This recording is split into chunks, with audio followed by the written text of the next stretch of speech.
Le baccalauréat géomètre topographe permet de former des jeunes qui vont assister le géomètre dans tout type de tâches. Aussi bien sur le terrain qu'au bureau, que ce soit du calcul et un petit peu de juridique.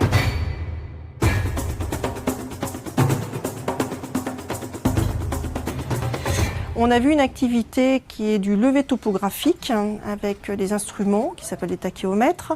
L'objectif est de saisir des données, d'enregistrer des données qui sont prises sur des points caractéristiques de terrain et qui vont permettre de faire des plans. Donc les jeunes observent, donc soit derrière l'instrument quand l'instrument n'est pas robotisé, soit, comme vous l'avez vu, avec un appareil robotisé et un enregistrement de données. Ça nécessite énormément de contrôle, la mise en place de l'appareil, son contrôle et les contrôles de sites et de références sur le terrain. Une fois l'étape de terrain passée, l'acquisition des données prises, on transfère ces données. Donc il faut aller dans exporter des données pour récupérer les mesures que j'ai prises tout à l'heure sur le terrain. Puis il faut y mettre dans la clé USB. Voilà. Et il y a une phase de calcul qui se fait avec des logiciels professionnels. En cours d'apprentissage, on apprend à faire ces calculs à l'aide de calculatrices. Donc il y a une partie calcul et contrôle.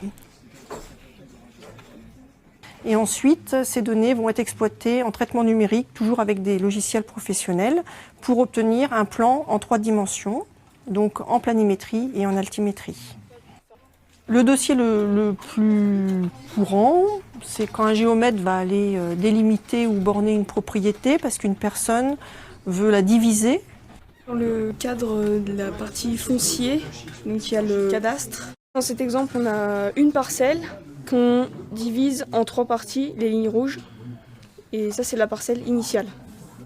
Et on va être amené après à faire du projet dessus, à amener une voirie de lotissement par exemple pour desservir. Donc on va étudier la voirie, les réseaux et tout ce qui est cadre juridique de l'urbanisme.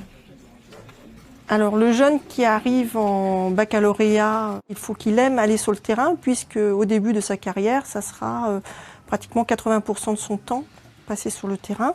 Ensuite, il faut qu'il aime faire des calculs, aime la géométrie. Il faut qu'il soit rigoureux en mathématiques. Il faut qu'il ait une vision dans l'espace pour pouvoir faire du dessin qui va être assisté par ordinateur. Ce qui me plaît dans la formation, c'est le fait de varier le terrain et le bureau. C'est souvent être dehors, parce que je n'aurais pas supporté d'être tout le temps dans un bureau. La plupart de nos jeunes veulent continuer et ils peuvent continuer en BTS les métiers du géomètre topographe et de la modélisation numérique. La finalité, c'est une insertion professionnelle dans les secteurs du géomètre, géomètre expert, la topographie, mais aussi des travaux publics et également dans certaines administrations comme le cadastre.